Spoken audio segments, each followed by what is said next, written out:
10 jours que nous sommes venus au Niger dans le cadre de l'installation de ce projet agricole là que j'avais partagé avec vous ici dans une vidéo récente. Eh bien aujourd'hui, je pense qu'il est quand même important de revenir vers vous pour pouvoir vous faire le bilan. Vous me suivez ici sur YouTube, vous me donnez beaucoup de force, vous likez, vous partagez mes contenus, je reçois beaucoup de messages d'amour venant de vous, chose que vous n'êtes pas obligé de faire. Et il est de mon devoir de quand même partager avec vous, de vous dire un peu comment ça se passe ici et surtout de partager avec vous les réalités du terrain. Ici sur ma chaîne YouTube, je parle d'agriculture, je parle d'entrepreneuriat agricole, je parle surtout de planification de gestion de projet parce que j'estime qu'il n'y a pas de réussite dans le secteur agricole sans planification. Et justement, le mot planification prend ici tout son sens parce que les 10 jours que nous avons passés ici nous ont clairement montré en fait que la planification dans le secteur agricole est un facteur qui est très important, qu'il ne faut surtout pas prendre à la légère. En 10 jours, nous avons fait quand même de belles choses. En 10 jours, nous avons quand même connu pas mal de difficultés, mais en 10 jours, nous avons quand même fait un pas. Et ce pas-là, c'est justement ce que je veux partager avec vous ici. Si c'est votre première fois, likez, partagez, surtout n'oubliez pas d'activer la cloche de notification pour vraiment informer le maximum de personnes afin que beaucoup de personnes puissent quand même sortir de l'ignorance. Alors, de quoi s'agit-il dans cette vidéo? Nous allons avant toute chose parler du Niger. Vous savez, quand on parle du Niger, beaucoup de personnes se disent là tout de suite, il y a conflit politique, il y a vraiment la crise. C'est vraiment impossible de venir installer ou bien de venir réaliser des projets ici au Niger. Écoutez, pour ce que moi j'ai vu, pour le temps que je suis en train de faire ici, je peux déjà vous dire que si on veut se lancer dans un secteur ou quand on veut beaucoup plus investir dans un pays ou carrément si on veut investir en Afrique, il est important d'être beaucoup plus au contact des réalités, d'être beaucoup plus au contact de tout ce qui se passe réellement sur le terrain. En 10 jours, je suis venu, j'ai non seulement rencontré un peuple qui est déjà très accueillant, et au passage, je tiens à remercier le DG de Mama Group qui m'a accueilli franchement d'une très belle manière, le DG d'Oriba Group que j'ai eu le temps quand même de rencontrer et d'autres personnalités également qui ont pris contact avec moi, avec qui j'ai collaboré, avec qui j'ai quand même discuté sur des projets. La prise ou bien l'installation de ce projet que nous sommes en train de faire, c'est d'abord fait en 3 phases. La première phase, c'était déjà la phase de planification. Comme je l'ai dit tout de suite dans la vidéo, nous avons pris le temps déjà d'étudier un peu certains paramètres, de prendre le temps d'étudier déjà le coût de l'installation, ce que ça va nous coûter à peu près, c'est-à-dire prendre contact avec quelques fournisseurs, essayer de discuter, essayer de voir avec eux qu'est-ce qu'ils pouvaient nous proposer. Est-ce qu'il fallait acheter des semences au pays, c'est-à-dire au Bénin, acheter l'équipement au Bénin, ou il fallait carrément venir ici, les acheter sur place. Donc nous avons pris contact avec des fournisseurs ici, nous avons compris qu'il était quand même judicieux, qu'il était quand même préférable pour nous d'acheter les semences ici, déjà à cause de 2 raisons. La première raison, c'est que la plupart des variétés de semences qu'il y a au Bénin ne sont pas forcément conformes avec les variétés qu'ils utilisent ici. Et il faut aussi reconnaître que le climat au Bénin n'est pas conforme au climat ici au Niger.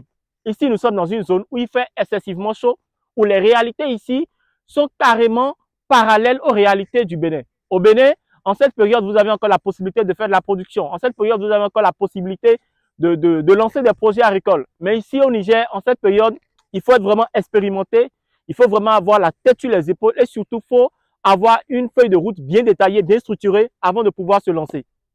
Nous sommes venus sur le terrain, nous avons expertisé le sol comme nous avons l'habitude de le faire. Nous avons fait venir une machine qui nous a permis quand même de détruire tout ce qui est tronc d'arbre, tout ce qui est souche, tout ce qui est racine qui était quand même ancré dans le sol.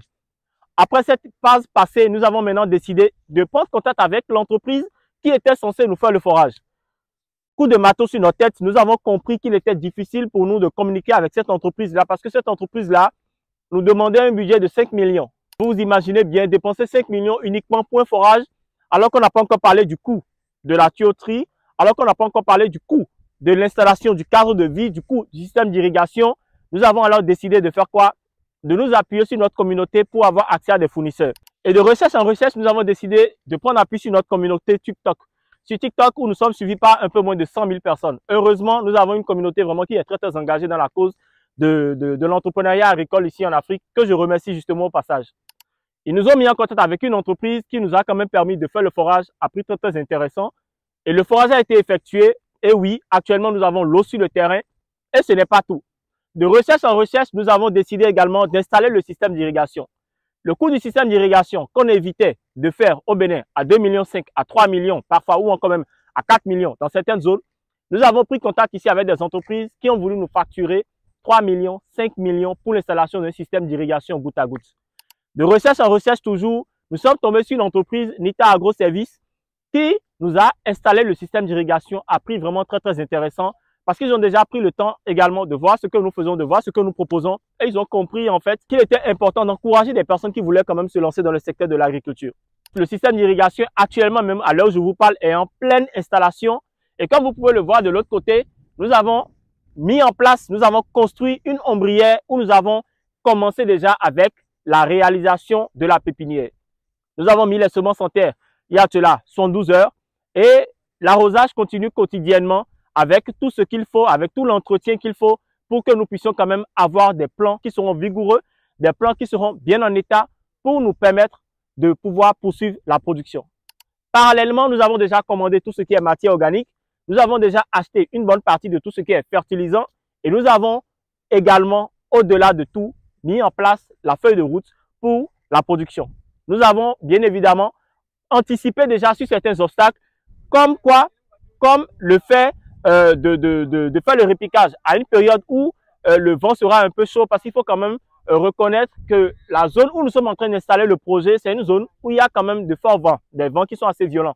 Et pour pouvoir contrer un peu ces vents-là, nous sommes en train de réfléchir à l'installation de brise-vent. Le brise-vent, c'est quoi? C'est tout ce qui est outil, d'accord, qui ralentit un peu la vitesse du vent dans une zone spécifique. Ces brise-vents-là seront bientôt installés et d'ici 3 à 4 semaines, nous allons commencer avec l'installation de la production. C'est-à-dire, nous allons commencer avec le répiquage de la production. Comme vous pouvez le voir ici, amenez la caméra de ce côté. Comme vous pouvez le voir, vous allez voir les éléments qui sont en train de nous aider pour l'installation du système d'irrigation. Et vous allez voir également de l'autre côté que les tuyaux sont déjà placés. À chaque 6 mètres sur la clôture, nous avons acheté des poteaux en béton que nous avons spécialement commandés à des confectionnaires qui sont quand même ici pour la clôture du terrain, histoire de sécuriser une bonne partie de notre investissement. En résumé, voilà un peu ce que nous avons déjà fait jusque-là. Voilà un peu ce que nous avons fait en 10 jours. Et ce n'est pas encore fini parce que nous avons déjà commandé un tank. Nous avons commandé un tank d'une capacité de 12 000 litres qui sera disposé juste à côté du forage. Et également, nous avons en cours la construction de 2 bassins pour la réception des poissons. Nous avons pour ambition de faire l'élevage des tilapias juste en complémentarité avec la production. Vous savez, quand vous avez 1 hectare, vous avez 2 hectares, la plupart des gens se disent que c'est petit pour lancer un projet agricole. Mais c'est justement là que se trouve l'erreur. En fonction de la spéculation, en fonction de la culture que vous voulez lancer, produire ne serait-ce déjà qu'1 hectare de cette culture-là est déjà un pas de géant, est déjà très important pour déjà vous permettre de pouvoir quand même rentabiliser. Et quelque part, moi je suis heureux, d'accord, je suis très heureux de voir que dans une zone aride, d'accord, dans une zone où la terre n'est pas exploitée quotidiennement, dans une zone où la terre n'est pas travaillée quotidiennement, on décide quand même d'installer un projet. Pour Agri-Évolution, c'est un grand défi, un défi que nous sommes quand même prêts à relever. Mais je suis également sûr que pour le promoteur, c'est un peu comme une satisfaction parce qu'il a dit aujourd'hui, quand on discutait, il a dit pour l'évolution du projet, pour ce que nous sommes déjà en train de faire jusque-là, bien que nous ayons quand même eu quelques obstacles que nous avons franchis, c'est déjà un pas très, très intéressant. Et pour moi, c'est une joie énorme et je tenais vraiment à partager, à faire déjà ce bilan avec vous et pour que vous puissiez également voir que dans le secteur de l'agriculture, en fait, rien n'est impossible. Surtout dans un pays comme le Niger, qui a un potentiel agricole énorme. La plupart des gens pensent que quand on parle de Niger tout de suite, mais quand on parle du Mali, quand on parle du Burkina, que l'agriculture n'est pas possible. Non, c'est bien faux. L'agriculture au Niger, c'est possible, bien que ce soit un pays qui soit quand même constitué en grande partie d'éleveurs, que ce soit les plus grands élevages d'ovins, caprins, bovins et autres, vous allez les voir ici, mais l'agriculture est bien possible. La production végétale est possible parce que le pouvoir économique et surtout le potentiel agricole, le marché est tout simplement énorme en fait. Le potentiel agricole est déjà ouvert et les Nigérians sont prêts. Les Nigérians n'ont pas peur de dépenser de l'argent pour avoir des produits sains, pour avoir des produits de qualité, surtout quand vous respectez l'environnement et surtout quand vous proposez des produits qui sont très intéressants.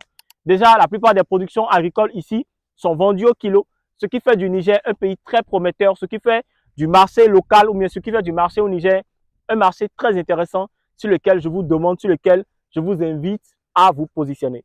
Bon, le promoteur ne sera quand même pas content parce qu'il va se dire, mais si tout le monde vient investir au Niger, est-ce que moi j'aurai encore le temps de pouvoir vendre mes piments? Le Niger, c'est des milliers d'habitants, c'est des hectares inexploités et c'est un pays dans lequel l'offre ne couvre pas encore la demande. Si pour vous, ça ne veut rien dire, pour moi, ça veut dire beaucoup.